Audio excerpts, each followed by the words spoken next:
The ice shelf groaned beneath Daniel Reeves' boots as he adjusted his telephoto lens, capturing the crystalline fractals of a pressure ridge against the slate-grey Arctic sky.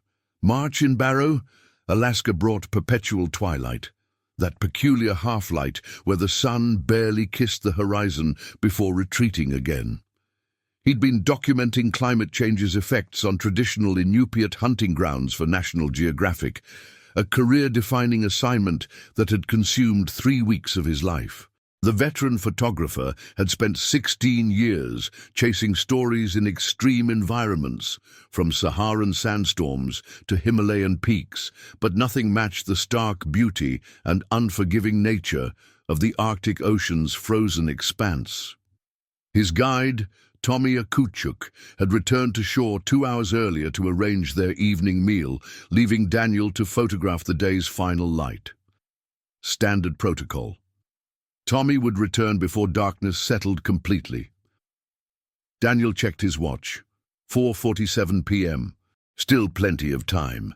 The temperature hovered around -12 Fahrenheit, cold but manageable in his expedition-grade parka and insulated boots. He'd become accustomed to the cold over the past weeks, learning to work with numbed fingers and the constant bite of Arctic wind against exposed skin. The crack sounded like a gunshot echoing across the frozen wasteland. Daniel spun toward the noise, his camera swinging against his chest. 50 yards behind him, a fissure zigzagged across the ice shelf with terrifying speed, black water erupting through the widening gap like a living thing. He ran. His muklux pounded against the frozen surface as the fracture raced to intersect his path, moving faster than seemed possible.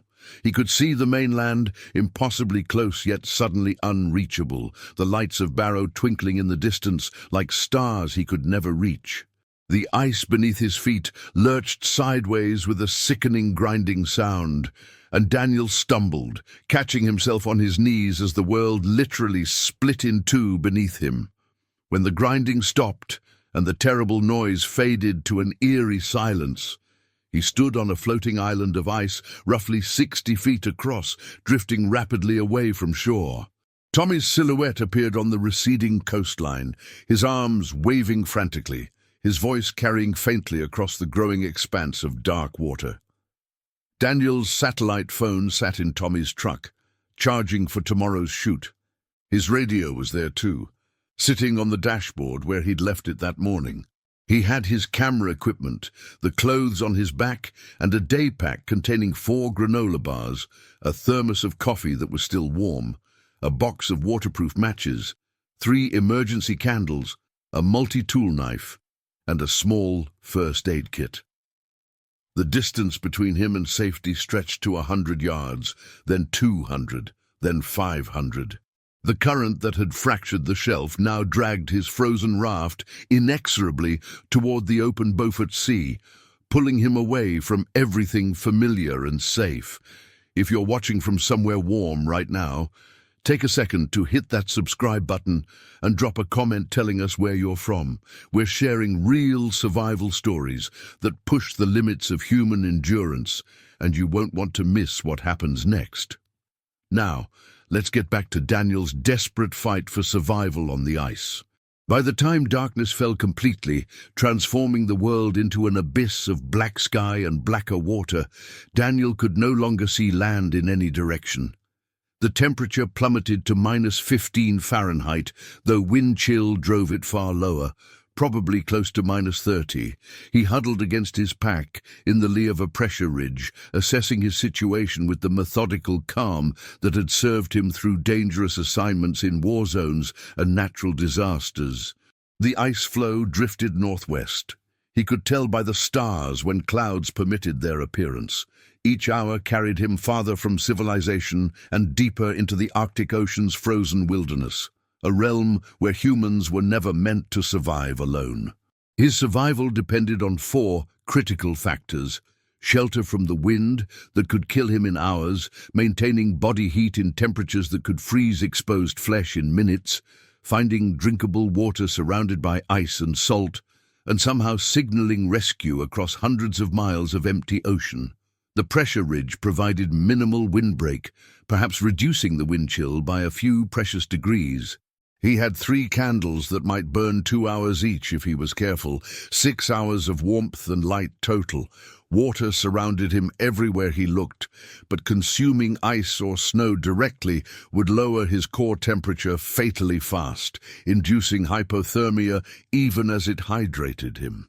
Signaling seemed impossible without flares, radio, or any way to create visible smoke or light that could carry across vast distances. Daniel had spent the previous week photographing Iñupiat hunters, documenting their traditional practices for his photo essay. He'd watched them build snow shelters with practiced efficiency, render seal fat into oil for lamps and cooking, navigate by stars and subtle ice patterns invisible to outsider eyes. He'd listened to their stories about survival on the ice, tales of hunters caught in sudden storms or separated from their groups, never imagining he'd need that knowledge himself. Elder Joseph Akpic had spent an entire evening teaching him about reading ice conditions and emergency survival techniques. Now those observations and half-remembered lessons became precious lifelines, the difference between death and survival. Using his multi-tool knife with fingers already going numb, he carved blocks from packed snow near the pressure ridge, stacking them into a crude windbreak barely large enough to crawl inside. The work warmed him temporarily despite the cold, his breath forming thick ice crystals on his beard and the rim of his hood. Inside the shelter, which smelled of snow and his own fierce sweat, he lit one precious candle with shaking hands, watching the tiny flame push back against absolute darkness. The temperature inside climbed slowly to perhaps 5 degrees above freezing, barely survivable for any length of time, but enough to prevent immediate hypothermia if he stayed curled in his sleeping position. He rationed his granola bars with mathematical precision, half a bar every 12 hours, which meant his food would last 4 days maximum. The coffee in his thermos froze solid within an hour of darkness falling, expanding and cracking the steel container.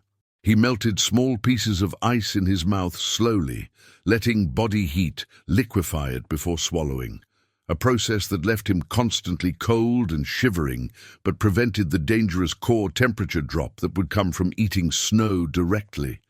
The first night stretched endlessly, each minute feeling like an hour in the darkness and cold. Daniel dozed in 15-minute intervals, jerking awake whenever his body temperature dropped dangerously and violent shivers racked his frame. Each time he woke with a start, heart pounding, he performed jumping jacks inside the tiny shelter, forcing blood through his extremities, fighting against the cold that wanted to claim him. His fingers ached constantly with a deep, burning pain. His toes had gone numb hours ago, and he wiggled them obsessively inside his boots, terrified of frostbite taking them while he slept. Dawn brought no sun, only a gradual lightening of the sky from pitch black to charcoal grey to a dim twilight. Daniel emerged from his shelter stiff and aching to assess the situation, and felt his heart sink into his stomach. The ice floe had shrunk significantly during the night, probably 40 feet across now, with visible cracks spider-webbing across the surface like broken glass. Worse, he drifted deep into a field of pack ice, surrounded by frozen chaos, extending in every direction to the horizon. Pressure ridges jutted up like frozen mountains. Leads of open water snaked between ice masses. The landscape shifted constantly as currents and winds rearranged the frozen puzzle. He was utterly, completely alone in one of the most hostile environments on Earth. Day 2 brought crushing psychological weight alongside physical challenges. Daniel had never experienced true isolation before. Even in remote locations, he'd always had guides, fixers, other journalists nearby. Now silence pressed against his ears like a physical force, broken only by wind and the occasional crack of shifting ice.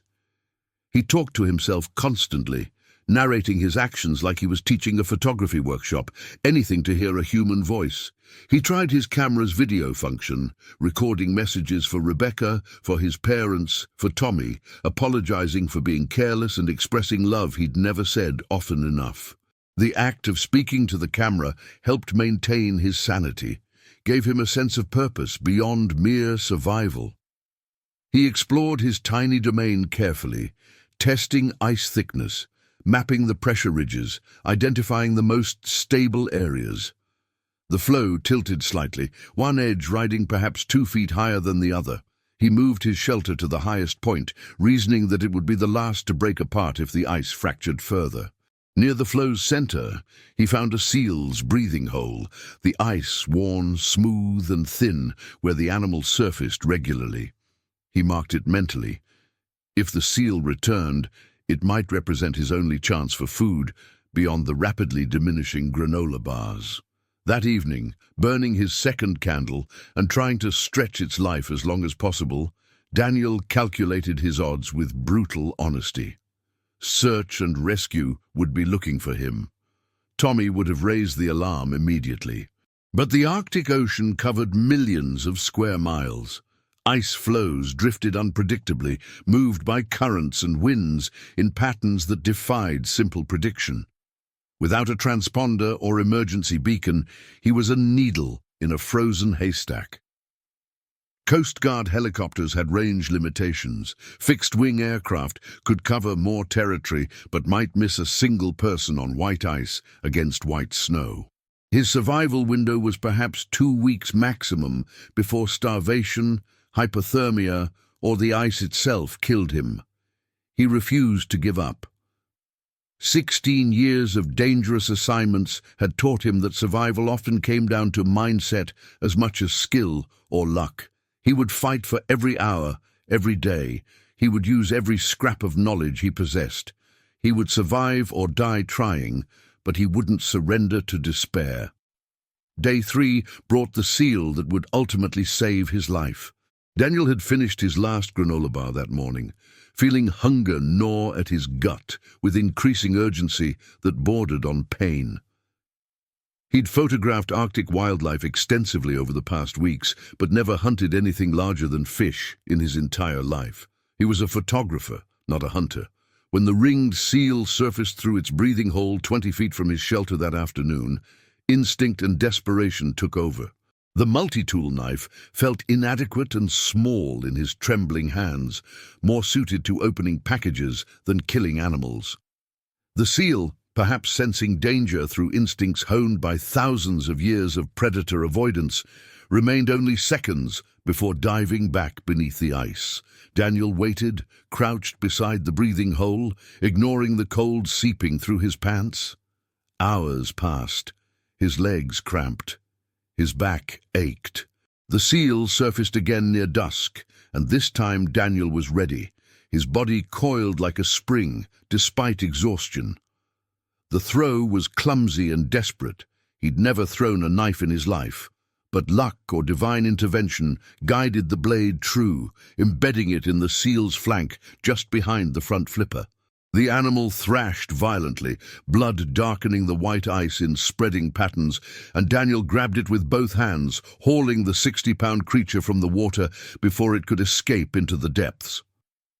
The seal's dark eyes stared at him as it died, and Daniel felt a moment of profound sorrow for taking its life, but gratitude overwhelmed the guilt. This animal would keep him alive. His hands shook uncontrollably as he worked in the fading light, butchering the seal with his inadequate blade and half-remembered observations of Iñupiat hunters processing their kills. Blood froze on his gloves almost immediately, turning them stiff and red. The raw meat tasted strongly of fish and brine when he forced himself to eat a small piece, but it was protein and fat, and most critically, calories that would fuel his body's desperate fight against the cold. He carved strips of blubber carefully and hung them inside his shelter, letting them freeze solid for preservation. The fat could be burned for heat and light. He'd seen Tommy's grandmother rendering seal oil in traditional stone lamps. Using the seal's oil-rich blubber as fuel, Daniel created a makeshift lamp from his empty thermos cup, burning small strips of fat that melted and caught fire to provide both heat and light. The flame was smoky and smelled terrible, like burning fish mixed with rancid cooking oil, but it raised the shelter's temperature to above freezing and melted ice efficiently for drinking water. The seal meat, if he rationed carefully and kept it frozen, would last perhaps 2 weeks or even longer. For the first time since the ice fractured, he felt genuine hope bloom in his chest. Then the storm hit, and hope turned to desperate survival.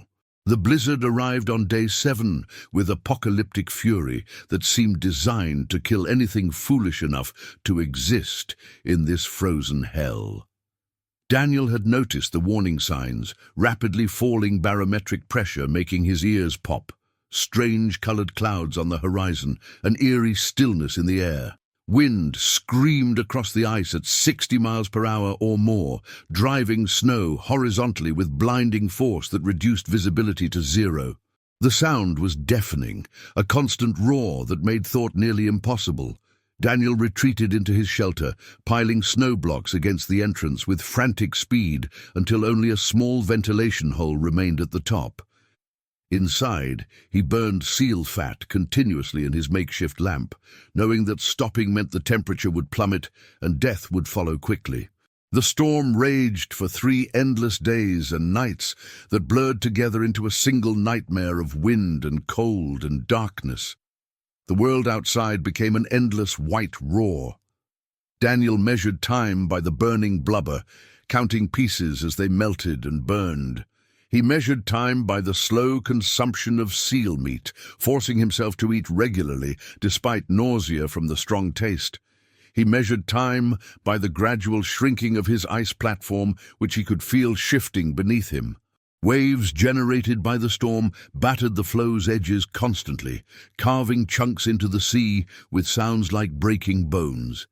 He could hear the ice groaning and cracking, feel it shifting beneath him, and knew that any moment his refuge might split apart completely. During the worst of the storm, when wind threatened to tear his shelter apart and cold penetrated even his layers of insulation, Daniel huddled around his seal-fat lamp and thought about warmth. He remembered summer camping trips with his father in the Adirondacks, swimming in sun-warmed lakes. He remembered Rebecca's apartment in Phoenix, where air conditioning struggled against 100-degree heat. He remembered sitting on sun-baked stones in Morocco, waiting for the perfect light for a photograph. These memories felt like hallucinations, impossible fantasies from another life. Had he ever really been warm? It seemed impossible now. When the storm finally cleared on day 10, revealing a world scoured clean by wind, his refuge had shrunk to perhaps 25 feet across. Worse, the constant movement and wave action had opened new pressure ridges around him, turning the floe into a maze of ice walls and treacherous crevasses that could swallow a man. He was standing on what amounted to a floating ice fortress that was slowly disintegrating, and there was absolutely nothing he could do to stop it. Daniel had lost perhaps 25 pounds from his already lean frame. His face was gaunt when he caught his reflection in a piece of smooth ice, his eyes sunken and ringed with dark circles.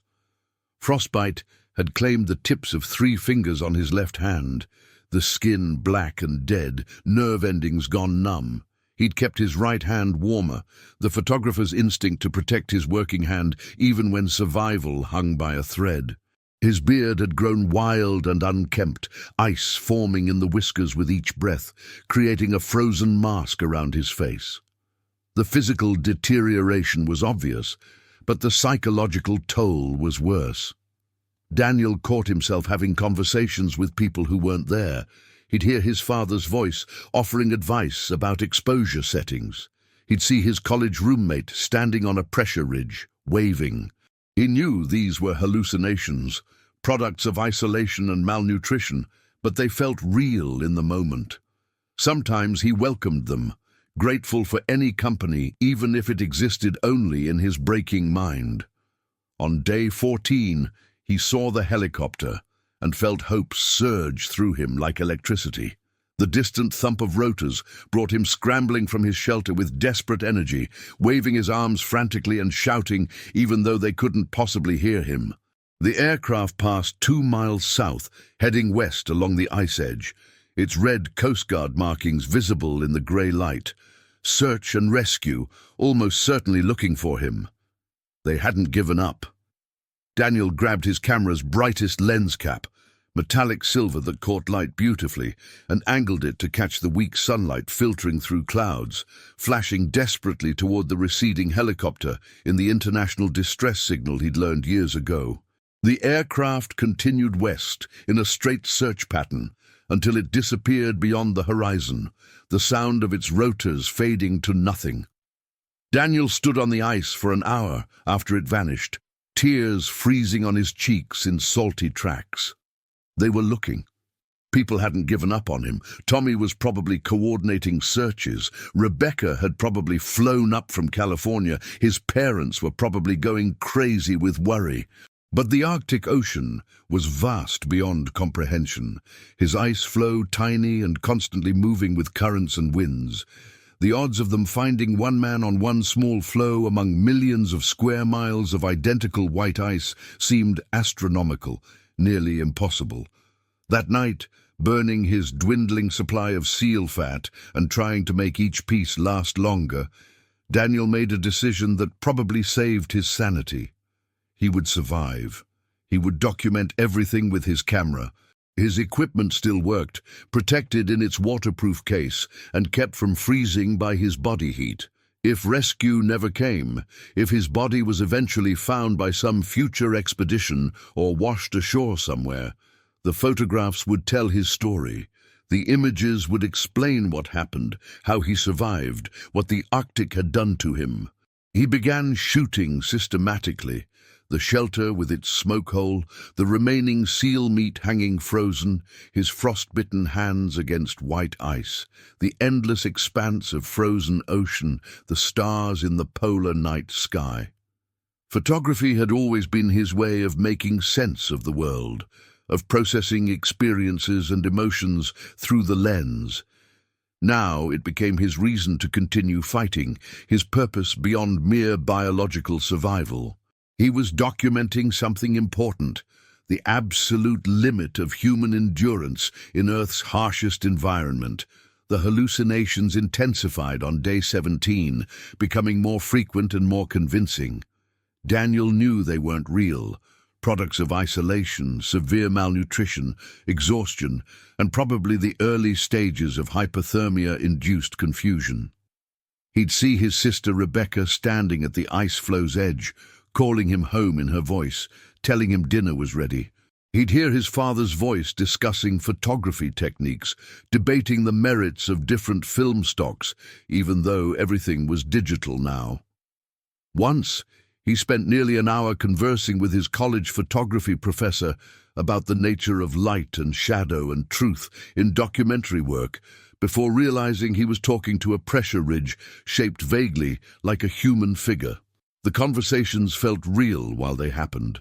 His professor seemed to be actually there, wearing the same tweed jacket he'd worn 20 years ago, offering the same thoughtful critiques of Daniel's work. Only when Daniel reached out to touch him did the illusion shatter, his hand meeting only ice and snow. He forced himself to eat the seal meat regularly, though it had taken on a rancid quality from improper storage that made his stomach heave with each bite. He melted ice religiously every day, knowing dehydration would kill him as surely as cold or starvation. He exercised inside his shelter despite overwhelming fatigue, forcing his wasting muscles to move, fighting to maintain even minimal strength and circulation. Every small action required enormous willpower. Sleep beckoned constantly, offering an easy escape into permanent rest. His ice platform continued shrinking with each passing day. Now perhaps 15 feet across, more cracked than solid surface, it shifted constantly beneath him. Daniel knew the end was approaching inevitably. Either rescue would come, or the sea would claim him. Each night might be his last. He wrote messages in the snow with seal blood when he had enough energy, arranged his remaining gear into signal patterns, kept his camera ready to document whatever came next. On day 19, the current changed direction significantly. Daniel noticed it first by the stars. He'd been drifting generally northwest for over 2 weeks, but now the flow moved more directly north, into even colder water closer to the permanent ice pack. His seal fat was nearly exhausted, maybe enough for 2 more days of burning. Once the flame died permanently, hypothermia would take him within hours in the sub-zero temperatures. He had perhaps 48 hours left maximum. He fashioned the last of the blubber into a signal fire, building a pile of fat-soaked materials at the flow's highest point. It was a desperate gamble. Burn everything now for one chance at visible smoke, or ration it for 2 more days of minimal warmth. If no aircraft came, he'd die faster. But living 2 more days to die alone held no appeal. Better to bet everything on rescue. When he heard aircraft engines again on the morning of day 21, a sound he'd begun to think he'd never hear again, he lit the signal fire with his final match, his hands shaking so badly it took 3 attempts. Black smoke billowed into the Arctic sky, thick and oily, visible for miles against the white landscape. Daniel watched it rise, barely able to stand, his body at the absolute limit of endurance. The smoke column climbed higher, a beacon of desperate hope. The Coast Guard helicopter appeared like a mechanical angel, rotors thundering as it circled his position. The crew had spotted the smoke from 12 miles away. Daniel waved weakly with his good hand, barely able to lift his arm. The aircraft hovered overhead, unable to land on the unstable, cracking ice, and lowered a rescue basket on a steel cable. A rescue swimmer descended first, dropping onto the ice beside Daniel with practiced precision. "I've got you," the swimmer shouted over the rotor noise. "You're safe now?"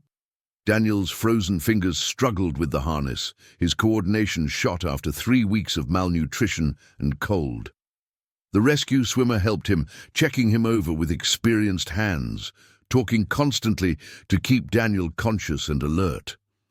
As the winch lifted them from the ice, Daniel looked down and saw his floe fracture completely, splitting into a dozen pieces that immediately began separating. Another 10 minutes, and there would have been nothing left to stand on. He would have been in the water, dead within minutes.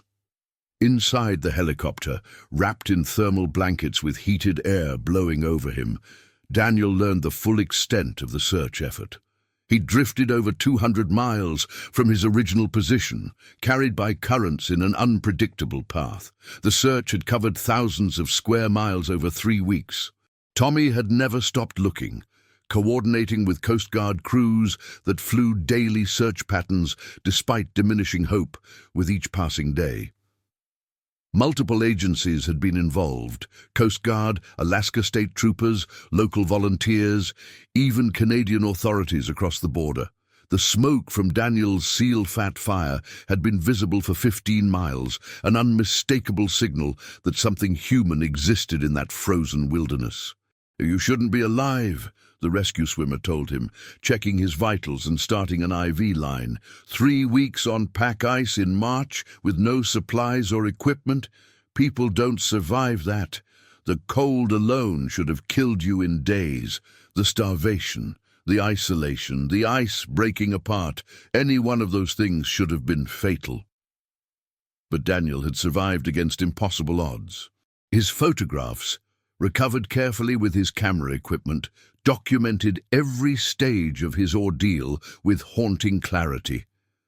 The images would later win multiple prestigious awards, appear in museums and galleries worldwide, define conversations about human resilience and climate change's effects on Arctic ice stability. Major publications would fight for rights to publish them. Documentary filmmakers would seek him out. But that was all later, in a future he'd stopped believing would come. In the immediate moment, as the helicopter carried him toward Barrow and safety, medical treatment and warmth, Daniel stared out at the ice field that had been both his prison and his salvation for 21 days. He thought about the seal that had given its life so he could survive, a gift he could never repay or forget. He thought about the Iñupiat knowledge passed down through generations that had kept him alive, traditional wisdom that meant the difference between death and survival. He thought about the thin line between existence and oblivion, how easily he could have become another statistic, another name on a list of people lost to the Arctic. He thought about Tommy, waiting on shore, who had refused to believe Daniel was dead, even when others lost hope. About Rebecca, who he'd later learn had flown to Alaska immediately and stayed for 2 weeks, helping coordinate search efforts and refusing to leave. About his father, a retired firefighter who taught him that survival meant staying calm when everything went wrong, that panic killed faster than any external threat. 3 weeks of absolute solitude had stripped away everything except the essential core of who he was. Daniel Reeves had gone onto the ice as a photographer chasing a story, building a career, seeking recognition and success. He returned as someone fundamentally changed, someone who understood viscerally and completely the razor's edge that separates life from death in Earth's most unforgiving environment. He understood that survival wasn't about equipment or training, but about will, about refusing to surrender even when surrender seemed rational. The helicopter banked south toward civilization, toward heated buildings and hot food and people who loved him. And Daniel closed his eyes, feeling genuine warmth for the first time in 21 days. The heated air from the vents felt like a miracle, almost painful against his frozen skin. He was alive against impossible odds, sustained by candle heat and seal fat, and memories of warmth and sheer determination not to die alone on the ice. He had survived. The ice below, patient and eternal and indifferent to human suffering, continued its endless drift beneath the Arctic sky, already erasing all evidence that Daniel Reeves had ever been there.